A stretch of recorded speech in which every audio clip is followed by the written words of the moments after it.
Good evening. Welcome to Open Table's 2021 annual meeting.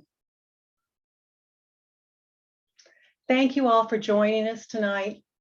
I am Mary Siegel, President of Open Table's Board of Directors, and I will be joined tonight by our Executive Director, Janine Calabria, and later on by Katie Martin, our featured guest speaker, and fellow board member Norma Fry, who will be moderating our Q&A tonight. First, let's start with a few logistics. Before we begin, let's go over a few of them, and this goes along with running a Zoom meeting. Only the panelists will be shown. All of the viewers were muted, and the video has been disabled. Please use the Q&A button at the bottom of the Zoom window to ask any questions you have, and we'll try to answer all of those questions during the Q&A portion of the meeting.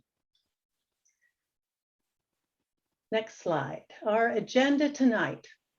We are here tonight to introduce everybody to our current slate of board members and to let you know what Open Table has been up to in the past year and what our goals and plans are for the upcoming year.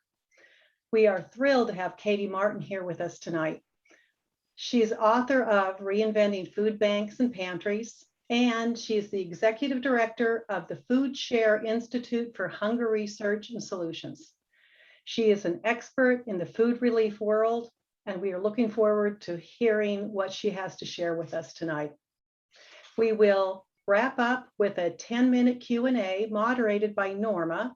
So please, as I said before, use the Q&A button on your screen to send questions, and you can send them throughout the program. She will organize them and read them out at the end of our program so we can hopefully answer all of your questions. So let's begin with the Board of Directors. I am pleased to introduce our current slate of board members listed here. And I would like to send special welcome to Lizette Arbelli, Barbara Fisher, Dan Pierce, and Leah Thompson. They are our newest board members and have joined the team since our last annual meeting. But I also want to thank every board member for their dedication and commitment to Open Table and the good work we do. Their contributions aren't often visible to everyone, but I want to personally thank them for the many hours they spend and the skill sets they utilize to make Open Table better and more prepared for whatever challenges we face. I'd also like to mention that although we currently have a full slate of 15 board members, we are always looking for new volunteers with the time and skills we need to help guide and lead Open Table. So please contact us should you have any interest. We can always find a way to use talented and able volunteers. So now I'd like to hand off back to Janine to talk about Open Table's current programs. Janine? Hi, everyone. That you have joined us this evening means you're a supporter of our mission of ending hunger in the local community. Thank you very much for being in support of our mission. I have the challenging job tonight to try and summarize a very busy year into 10 minutes and make it interesting, I hope.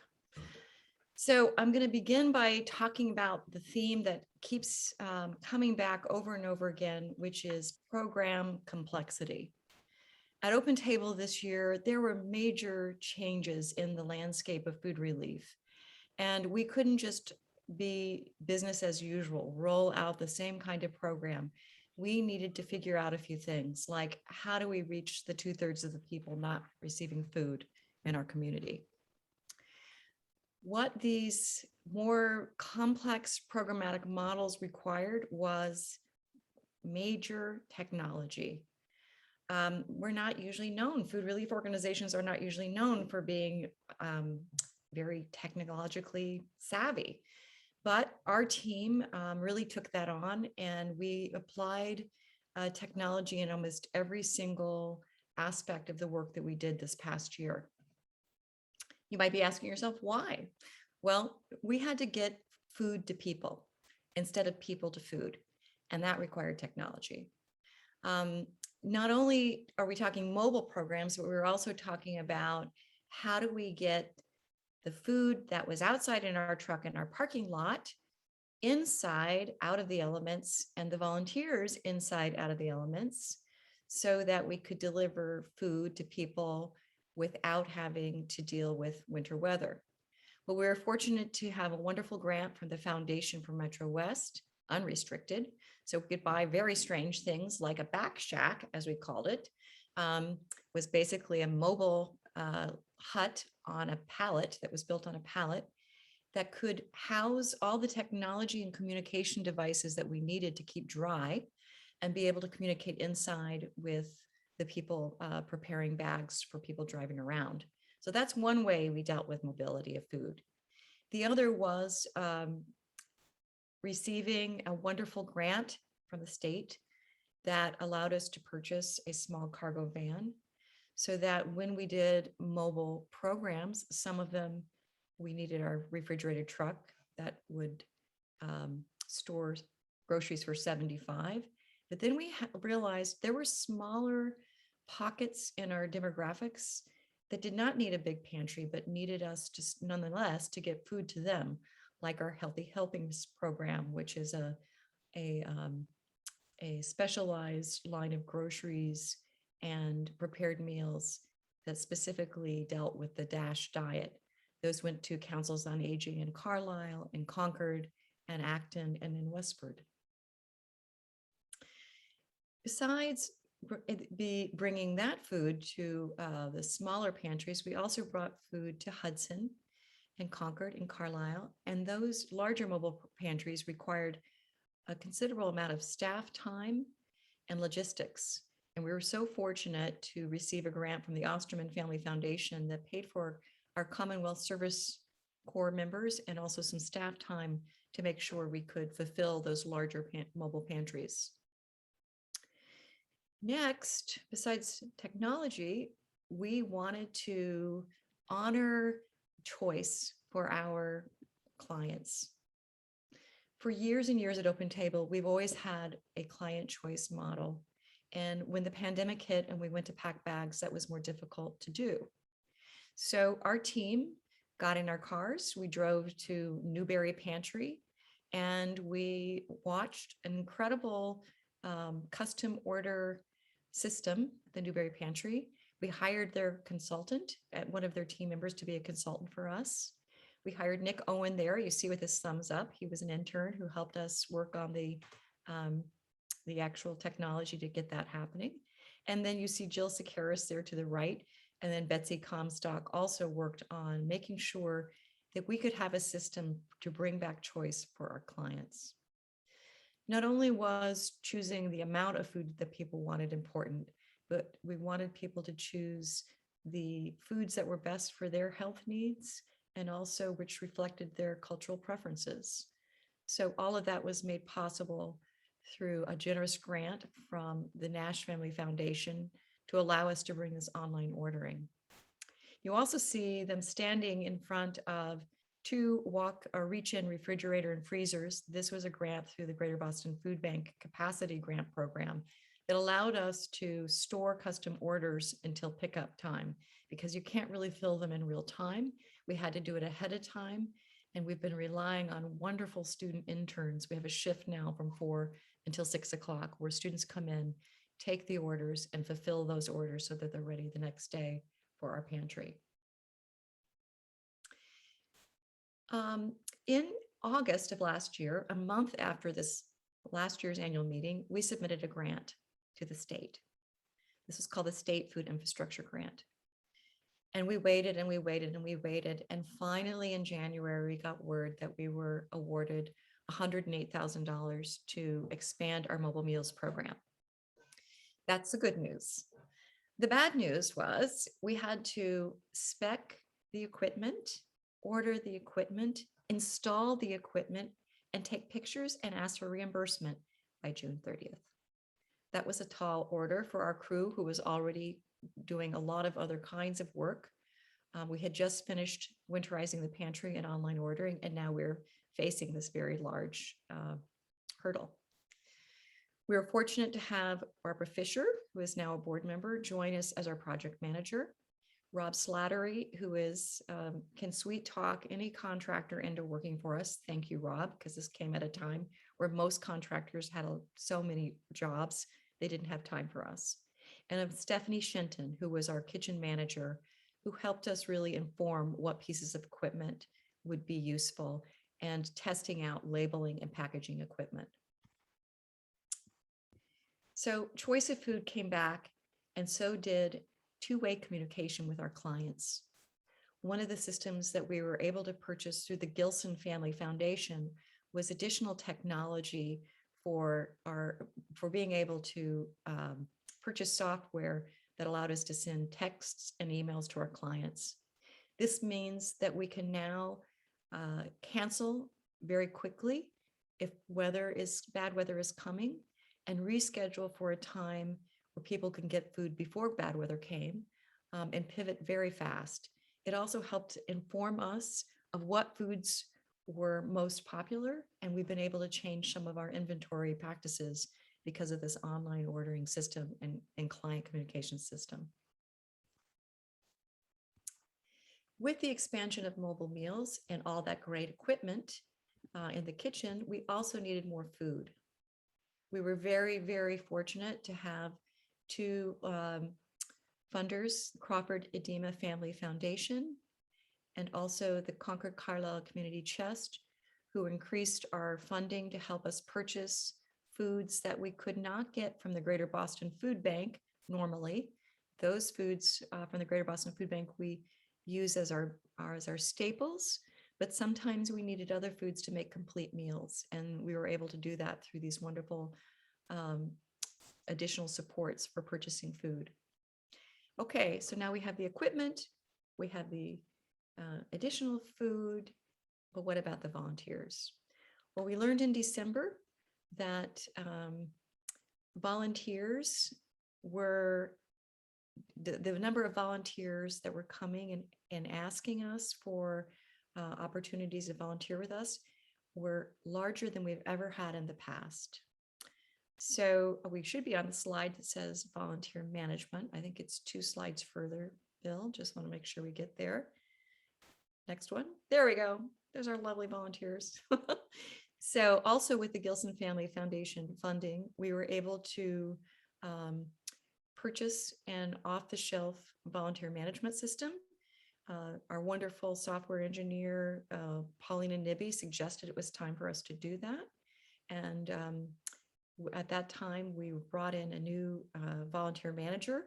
So she had her work cut out for her in installing, implementing, and launching a new volunteer management program, and also dealing with the literally hundreds of new volunteers coming into Open Table. She's been an incredible addition, Gretchen Finley, and I so appreciate all of her hard work in launching this new volunteer management system. Besides the new volunteer management system, the Gilson Family Foundation was also able to help us with a new client record management system.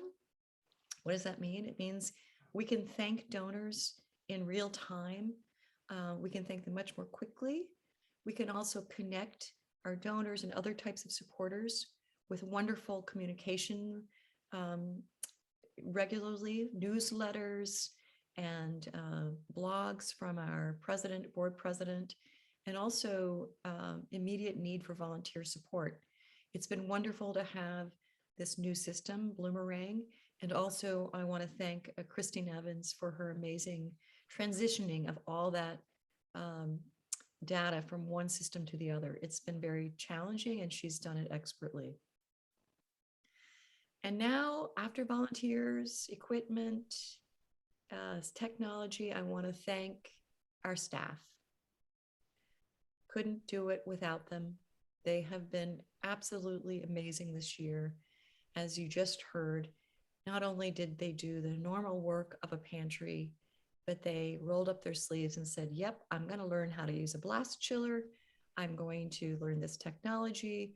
We all attended different types of trainings, and we added 3 new positions. Aiko Pinkoski, to my left in the photograph, is our business manager, And she also comes from a wonderful background in technology, where she's helping us troubleshoot many of the IT issues we've had. Gretchen Finley on the left, our volunteer manager, and to the right of um, Jessica Kirkwood, who's doing our grants management. And to the far right, our chef, Mark Valentine, who has come in to work with us full time to help us reach our goal of 1,000 meals a week. So thank you, staff. We couldn't do it without you. You've been wonderful and amazing. And now I want to transition back to Mary, who can talk to you about our strategic priorities for the year. Thanks, Janine. As you can see, it's been quite a busy year for us. But early last spring, we recognized that with all of these changes and everything that had been going on, and the fact that we were wrapping up our current strategic plan, we needed to have a new one in place. So because of that, we wanted to think through the next 3 years and how best to plan for that. We found Greg Davis at TSNE Consulting. He was recommended to us, and we brought together a team of Open Table board members, volunteers, staff, donors, and we met and worked over the summer to come up with a new strategic plan.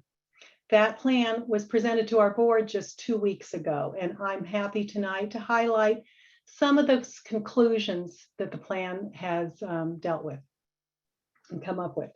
One of the sad facts that we have become aware of during this process is that 2/3 of those who face food insecurity do not access the services they're eligible to use. The numbers are difficult to pin down, but we find that unfortunately, this is a true statistic both nationally and locally. Food insecurity projections show that the state of Massachusetts, in particular, has seen the greatest percentage increase in food insecurity in the country caused by the pandemic. It's been a 59% increase, according to Feeding America.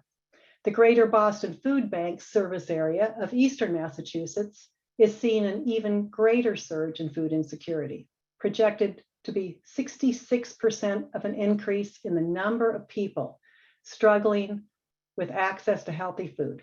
That means 1 in 8 individuals are now food insecure in our region. Problem is even worse for children. The coronavirus has caused food insecurity among children to rise 117% in Eastern Massachusetts, which means that 1 in 5 children live in a home that is food insecure. It's the highest percentage increase for a food bank service area in the country. It's a frightening statistic to think about. So what we started doing was looking at what are the barriers that are causing some of these problems. Some of the key barriers are stigma and shame. Stigma and shame around accepting services. It's difficult for people to accept help, even during a pandemic. When it becomes clear that jobs have been lost, families are struggling, it still is hard. Lack of transportation. Having a working car to drive to a pantry is not possible for everyone. Getting friends and neighbors to get clients to the pantry, also always not possible. And public transportation in the suburbs is really not available. Sometimes it's lack of information. People who don't understand what services are available to them, or through us, or through government programs, or how to register to use those services. It's not always easy or straightforward. Availability. Not everyone, in particular working families, is able to come to our pantry during the hours that we are open. And some of our clients are dealing with mobility issues, which only adds to their struggles to access our services. So, what solutions do we have to address some of these barriers? Well, as we've always done, we treat our clients with respect and dignity. And although we cannot currently offer a full choice in-person shopping experience paired with a community dinner, as we did in the past, what we can do is this. We've learned that choice, we've always known that choice is very important, but that has only been reinforced over the past year and a half. The ability to choose is critically important to people, what foods they want, what quantities they want, how they're going to receive those services. It gives clients, by giving people choice, we give them the respect of knowing we've asked them what they need and we've listened to their preferences. So how are we doing this? We're doing it through use of our online and phone ordering, on the spot, choice offerings, and increased cultural and health preference options in all of the services we offer. We are also continuing to make efforts to make more prepared meals and to keep increasing that because it's become an important part of our services to both seniors and families. Access, along with choice, making sure we increase access to meals and groceries. We're bringing food to need with our mobile deliveries.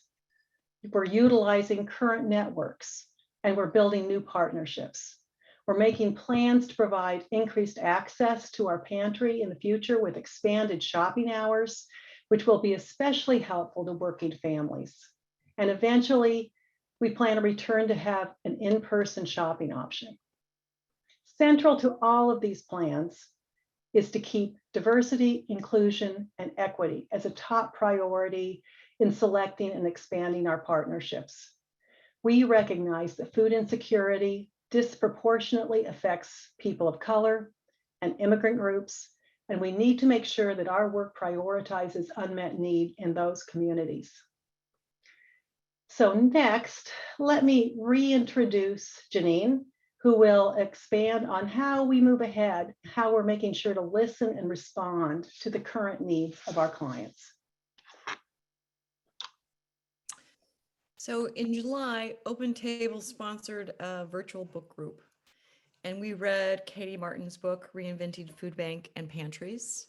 And one of the things she suggests, because there are a lot of great ideas, maybe more ideas than any one pantry could possibly implement, to take one step.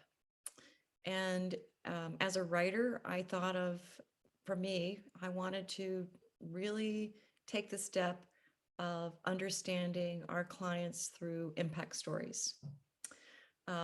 After reading quite a bit and talking to different people about ethical storytelling, I shared my notes at that time with our high school student intern coordinator, Matt Baird, wonderful employee. We hired him for the summer. He brought in over 57 high school interns and led them throughout the summer. And we had a contest where when they listened to the concept of ethical storytelling for a nonprofit, we asked them, how could you create a flyer that would appeal to the clients that come to Open Table who'd maybe want to tell their story? And they did it. They did that. And we distributed the flyer, and we had over 38 clients reply that they'd like to tell their story.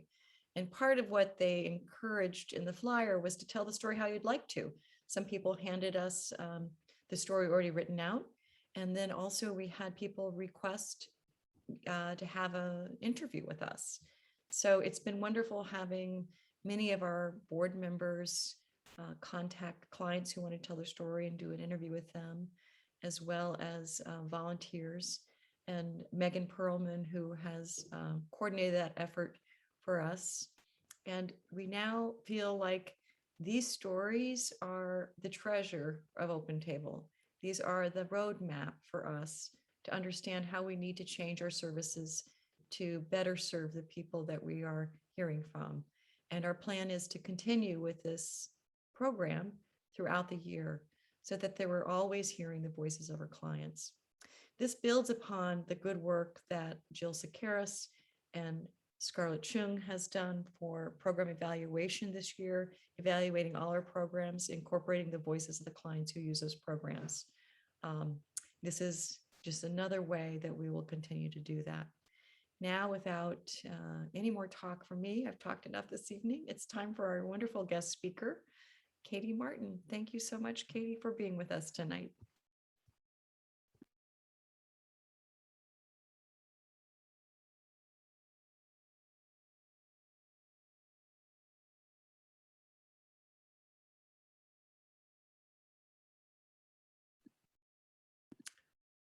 So I don't hear Katie. Katie, are you with us? It looks like she may have just dropped off. Let's give her a minute to relog back in. Okay.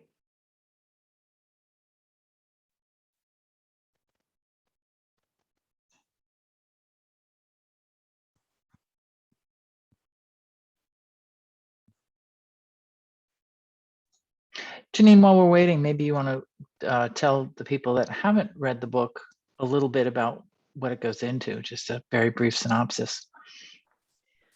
The book is really quite extensive, but one of the main takeaways for me was, if you're a food relief organization and you're thinking about how to increase the amount of food you distribute or the number of people you're getting food to, you're asking not all the right questions. One of the questions you should be asking is, what is the root cause of hunger, and what are you doing about that? I found that really profound. Does Open Table have a plan to help people that come to us no longer need our services? And what would that mean? How does that challenge us as an organization to build in that kind of support? It's a tough question. And I would say that trying to do that quickly is not going to happen, but it's a question we should continue as an organization to ask over and over again. Are we giving a way for people to be self-sufficient, besides just thinking about how do we get the food in the door?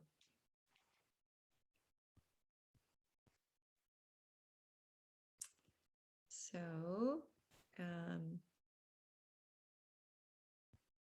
well, we hope Katie's coming back here in a minute. I think there's another question maybe from, maybe we can answer the question that a panelist or that an attendee has submitted. Yeah, he wanted to know a little bit more about the overcoming the sense of stigma and shame that prevents a lot of people from coming to the pantry. Do we feel that we're getting a handle on that, on how to get better at it? Well, I would say that online ordering and phone-in ordering is a big way to do that. Driving up to the curb and having someone load groceries in your car is probably one of the most discreet ways you can receive services, besides having groceries delivered to your home. I think that goes a long way, and as well as making connections to people in our community through partners like our partner of Assembly of God Church, Councils on Aging.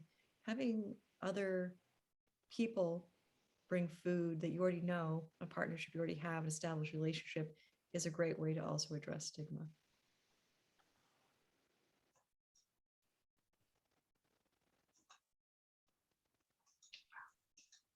So Great. I'm hoping Mary is trying to get a hold of Katie. I don't know if anybody else has a way to get a hold of her. But in the meantime, let me ask this. We are fairly certain that we know from statistics that we've seen from a variety of places that we're not meeting about 2/3 of the need that's actually out there. But did we actually see a big increase over the past year and a half in our clientele at Open Table? we have seen a different type, we have seen different change to the number of times people come to the pantry, because we're giving packed bags and people are receiving more food. Sometimes people are coming less frequently. And then our numbers have really increased through the partnerships with other community members. We have seen that be a huge uptick, and we have actually partners waiting to partner with us. We just aren't ready yet to bring on more, to expand yet, until we have some of the other technology in place that I talked about earlier. And I would say next year we're going to be really ready for it. I see Katie's involved. Yay. Looks like Katie's going to join us now. Okay. I'm so sorry, folks. That's one of those moments you just hope never happens when your internet just goes haywire when you're about to speak. So sorry about that. Thank you all. I want to just let you know how humbled and grateful I am to be with you here tonight. Congratulations, seriously, on all of the amazing work that you are doing. For those of you who've read my book, you probably know I have visited a lot of food pantries around the country, and you all are doing incredible work at Open Table, especially during this pandemic. All the really amazing things that Mary and Janine were describing. It's inspiring, and I'm grateful to be here. So thank you. So I just thought I would give a little brief background on who I am. So in addition to writing the book, I work at a food bank called Connecticut Foodshare, and I direct an Institute for Hunger Research and Solutions. We serve as a resource for food pantries and food banks around the country. And we host monthly webinars. And I was really thrilled to invite Janine to present last week at one of our monthly webinars. And she described the amazing work that you all have been doing with the storytelling as an action step that you all have taken. And that's been inspiring for other folks around the country. So if you're interested in this kind of work, you can subscribe to our institute at foodshare.org/institute. It sounds like many of you are familiar with my book, Reinventing Food Banks and Pantries. And it's been really exciting and heartwarming to be talking with groups like yours and other food banks and pantries around the country to hear the impact that the book has had on the work that you all do. So I am curious, we're going to leave some time for Q&A. So I welcome your questions, and hopefully we can have a bit of discussion as we go through tonight. And one thing that people often ask me is what motivated me to write the book. I'll tell you that I did not always aspire to write a book. This was not a lifelong passion. But at the beginning of the book, I describe how right after college, I interned for the food bank for New York City. And it was my job to go visit food pantries that were part of the food bank network. And this image on the left is what I describe in the book. And I got off the subway in Lower Manhattan on a beautiful day, and I was approaching the food pantry, and this is the line of people, and it snaked way along the sidewalk down the street where people would wait and shuffle step by step closer to the front of the line. The food pantry was located in the basement. If you know Manhattan well, it's one of these brownstones where there was a hatchway off of the sidewalk, and the food pantry was in the basement. The volunteers had pre-bagged the food. They would hand it one person to the next, up the steps to the next person in line. And the people were very grateful to get the food. But it was clear to me then, as it is today, that there must be a better way to address the issue of hunger in our wealthy society of the United States of America, and in wealthy states like Connecticut and Massachusetts. And unfortunately, you can see on the picture on the right that in many ways, we're doing amazing, innovative work to tackle food insecurity, but in other ways, we're dealing with it similar to how we were back in 1992, which is having people wait in long lines to get handed food. So this was the motivation to share inspiration and action steps for others to take, because I've witnessed amazing things like the work that you're doing at Open Table, and I want other people to know about it as well.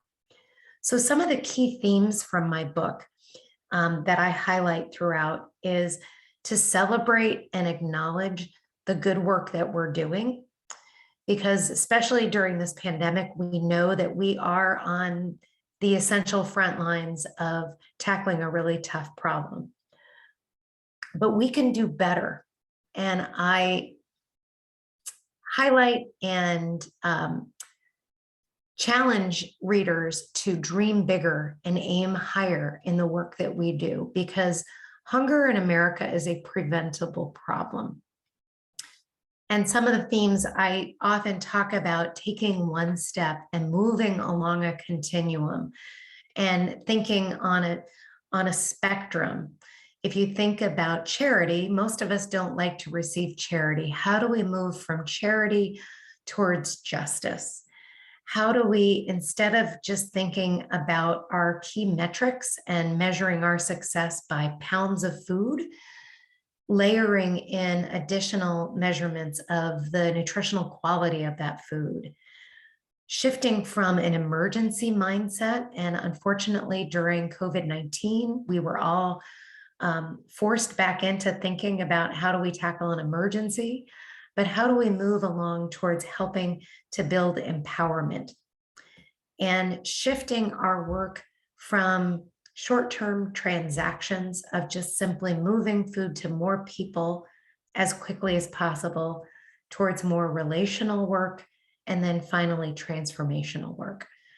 And obviously from hearing Janine and Mary and others like describe the work that you are doing within Open Table, you're doing a lot of this really bigger, better work.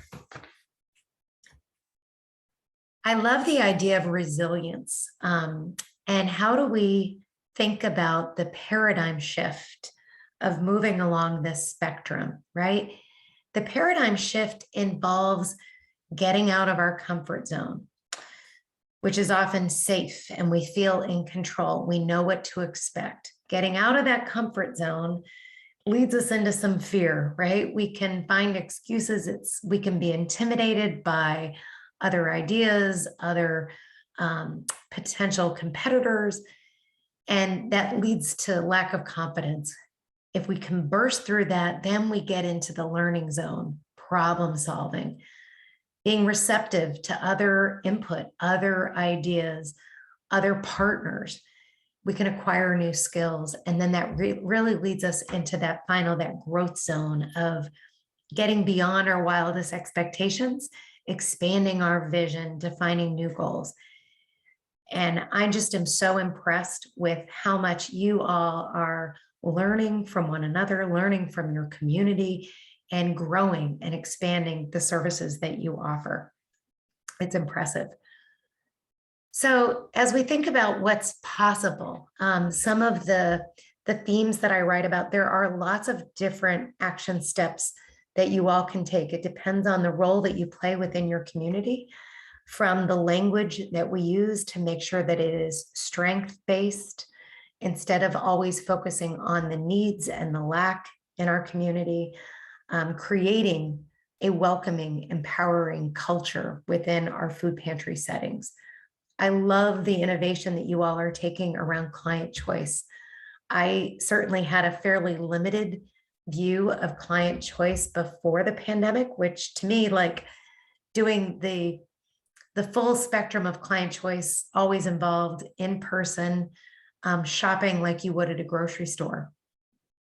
But during this pandemic, we've learned of so many different innovative ways of offering choice virtually, online, other opportunities to ask about the types of choices that people want beyond food, different opportunities to promote healthy food, connecting with other community partners. We don't have to do this work alone. This is complex, it's hard work. So how do we partner with others? Rethinking and reimagining the role of volunteers, inviting some of our pantry guests to serve as volunteers can be a really great way to break down the power dynamics between us and them. And then as we think about not just providing the food, but addressing the underlying reasons of why people are struggling with food insecurity, opens up a lot of additional avenues to promote equity and to focus on advocacy work and systems change. So as we tap into a few of these themes, we think about improving the guest experience. I very much appreciate how you guys are using evidence and data. Really that shocking statistic that 2/3 of people who need help are not using it. We're finding similar patterns in Connecticut, and I'm sure we will nationwide, that as people are struggling with food insecurity, sometimes they won't choose to seek us out. So how do we change that experience to make it a place that people will want to come? These are just a few examples that I describe in the book and that I've witnessed firsthand of. Sometimes it's as simple as having a greeter, someone who is simply their only job is to just greet people and say hello, to other things like the value of a new coat of paint, comfortable seating area, limited wait time. And I love that you all are thinking about expanding your potential days and hours of operation, because that can go a long way towards improving that guest experience, making less wait time and more convenient and accessible for people in need. Maybe setting up a suggestion box and focusing on trauma-informed care and what are potential triggers that can trigger past traumas. And we want to make sure that we're not making the experience of seeking help, making that more harmful than it needs to be.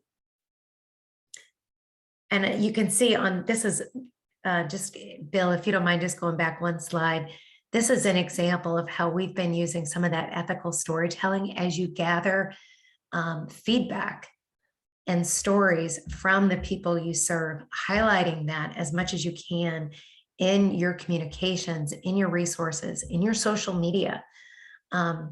Because I think that will help reduce the stigma when people can see themselves in the quotes and stories of the people in your community. It will make them feel more able to seek help. And then next slide. Other ways of promoting health equity. We know that many people we serve are struggling with chronic diseases like type 2 diabetes, hypertension, obesity. How do we focus again on promoting foods that are low in saturated fat, sodium, added sugar? Our stoplight system is a tool that can be useful to rank food and increase both the supply and the demand for that food. And then setting up, when you're able to do shopping again indoors, of setting it up so it looks more like a grocery store, creating healthy nudges is great. When we think about the root causes of why people are struggling with food insecurity, there are many, many opportunities. And maybe as you think about when you get ready to have folks come back inside into Open Table and shop again, what other wraparound services can you provide? Other resources, to make warm referrals to other community organizations, invite those partnering local organizations to come to your location so that it's more one-stop shopping and convenient for the people that you serve, for them to sign up and enroll in services, classes, workshops. This also, as you learn from folks about the underlying root causes that they're struggling with, it can help you think about what types of advocacy and systems change will help with that. That's where we get into like the systemic inequalities and the structural barriers that make it hard for people to access enough food in your community. When you hear that from your guests, then it provides that opportunity to advocate at the higher level and involve policymakers and other stakeholders who can make it easier for people to access food.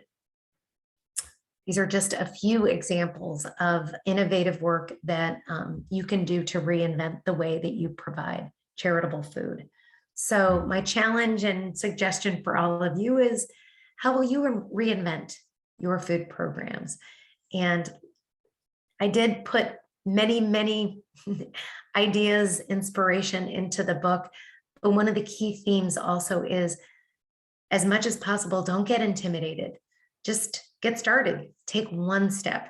Find out what you are most passionate about.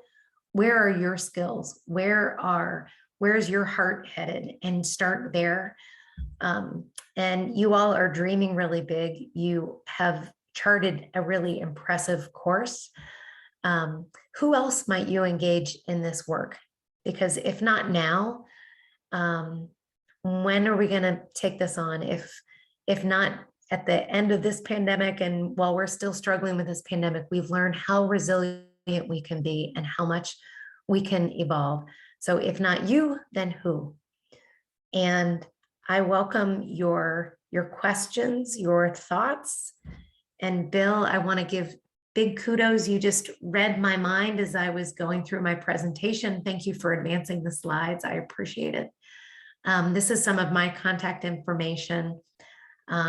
You can go to our Institute website to get more updates, sign up for our monthly webinars, follow us on social media, and my email is at the bottom. So I'm going to hand it over to Norma, so hopefully we can field some good questions from the audience.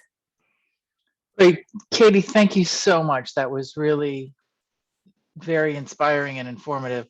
And I hope our other, particularly the folks that haven't read your book yet, are inspired to read it now and then come forward with the renewed energy that I know it gave me and a number of my other, my colleagues on the board and in the volunteer community at Open Table. So I'd like to remind everybody that we'd like to take your Q&A via the Q&A button down at the bottom of your screen. If you hover at the bottom with your cursor, you'll be able to find it and type your questions in there. You can fire questions at Katie, at Janine, at me. That won't do you any good, or Mary. So with that, I see we do have one question in the queue already. This one is probably for Janine. The question is Open Table collaborating with any other nearby food pantries? And if so, how? Yes, we are. We are bringing prepared meals to the Westford Food Pantry and also their Council on Aging. We bring a fresh meal once a month that gets distributed to people during their wellness checks through the Council on Aging. We also support the Stowe Food Pantry with picking up food from the Greater Boston Food Bank and bringing food from the Crossdock in Framingham.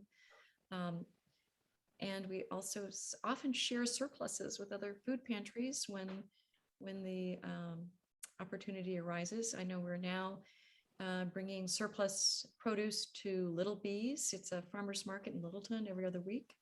So there's a few of the many ways we partner, and we often partner leader to leader, calling each other up saying, hey, got ideas for how to bring benefits to people at the staff at Open Table, or how do we handle choice, or how do we bring online ordering systems? We've had many pantries come this year to observe how we're doing online ordering. So yeah, the name of the game right now is collaboration. We have to do more of it whenever we can. And I just applaud that, because it's always shocking to me in the nonprofit space how there's often a lot of competition that doesn't need to be there. And I think the more that we learn to collaborate and see the value in that, it's great. But not everybody does it, so that's really good. Excellent. Katie, what's been has been, if you know, the impact of COVID-19 on the work of food pantries nationally? It's a great question. The impact has been tremendous. I would say it mirrors some of the work that's happened here at Open Table, except I would say you guys are far exceeding what I'm seeing with a lot of other food pantries nationally. Initially, the immediate impact was client choice went out the window. Anyone who had been using client choice usually had to stop that. Many volunteers within food pantries tend to be senior citizens, retirees who did not feel comfortable health-wise to be out during the pandemic. So that was a really hard hit. Many food pantries doing drive-through distributions and getting innovative that way. So a lot of similar things. And then the other trend that I'm seeing more recently is that the numbers of people seeking help in the last several months has gone down. And that's often something that we scratch our head thinking, but wait, isn't there a lot of need in our community? And there is. And I would say that is probably a reflection of a lot of the government assistance that's taken place in response to COVID. Stimulus checks, additional employment benefits, increased benefits with federal programs like SNAP. The child tax credit has been a huge boost for many people. And my hope is that as we reflect on some of these lower numbers, then how do we catch our breath and be responsive to who we're maybe not serving? Well, that's interesting. And we got a question here that says, among people facing food insecurity in the past years, where's the growth been? Has it been mainly with seniors, family with children, people not finding jobs, young people? Do we know that? Yeah, there's actually every year in September, the US Department of Agriculture releases their annual estimates of food insecurity. So if you Google USDA food insecurity 2020, you can see some of that new data. And what's surprising, so this is from last year, so not 2021 data yet. They found that food insecurity overall didn't actually increase that much, which is surprising, but it did go up significantly for families with children and people of color. And that mirrors what we have seen. And we've done some recent research in Connecticut. We found similar groups at risk, at high risk. It's really the most vulnerable, and those, as you mentioned, those who were dealing with unemployment. So having some kind of an economic shock and job loss also had food insecurity increases. Great, thank you. On the note of collaboration, what are some of the food pantries or specific initiatives that are inspiring Open Table? Oh, that's a great one. I look forward to answering that. I wrote down 3. Daniel's Table is an amazing organization, and David Blaze, who co-founded that with his wife, is doing a really interesting program where they're locating chest freezers in public locations, libraries, schools, YMCAs, so that I think it's a radius of 5 miles. People could get to food relief, and they stock those freezers with very basic protein, vegetables, frozen vegetables, and some kind of grain that could be prepared as well. And their relief is you shouldn't have to go to food pantries. You can go to some place that is a normal location for you to access and within walking distance. The other is our Neighbor's Table in Amesbury. They have a wonderful model of not really owning food relief, but working with, not them owning it, but really collaborating with everybody in the community, bringing everybody together to do food relief together. And whatever their numbers are in terms of, impact numbers that we have to submit to the Greater Boston Food Bank and, for grants and things like that. What they do is they really just support the organizations who need their help. And I find that admirable. And I'd love to see Open Table spearhead more advocacy groups and partnering opportunities in our region, so that, that we're working together and not worrying about those impact numbers so much, but just ending hunger. Right. Again, I remind people that you can ask questions by clicking on the Q&A link at the bottom of the page, and we'll try and get to all your questions. Here's another one that may be for both Janine and Mary. What's your wish list for the coming year? And what are the goals that Open Table has, as articulated by both you and the board? Mary, do you want me to answer, or do you want to answer? I've got a long list.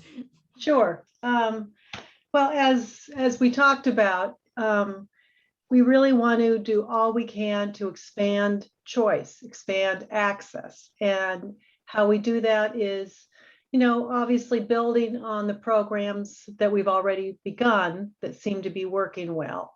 We've built some lovely partnerships, thanks to us now having the ability to bring food to need, via our mobile delivery systems.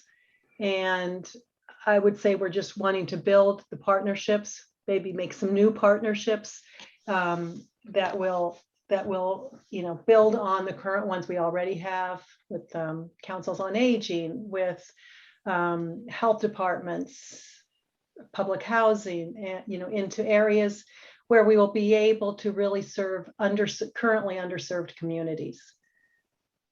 And for me, I really want Open Table to be more representative of the people we serve. Like we're working right now with the Brazilian community,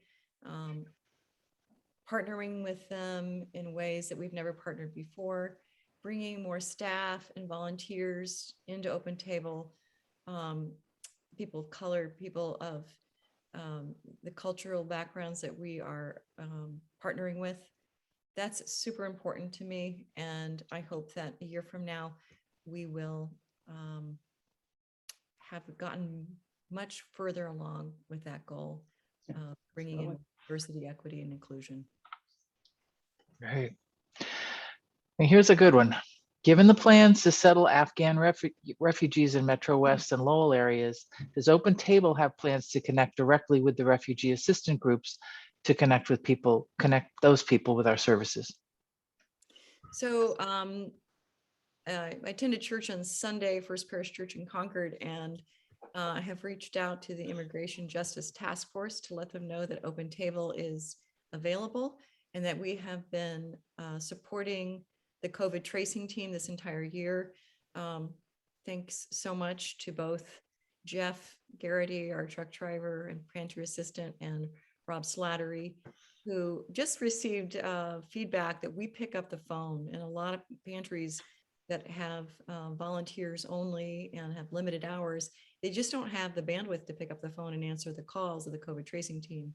And we've been doing that. And many of the people we're serving who are isolating are recent immigrants. And that model, we hope, will be used for supporting the Afghan refugees as well. Okay, one last question. You mentioned, this is for Katie, you talked about trauma-informed care. Can you say a little bit more about that, particularly in regards to the refugees? If we start to connect with more of those people, we want to talk about trauma. What does that mean? What does that look like?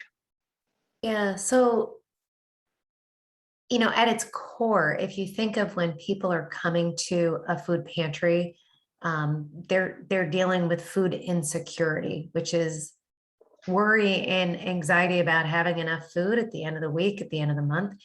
In its basic form, that's traumatic when you have to worry and be concerned about where you're going to get your own food.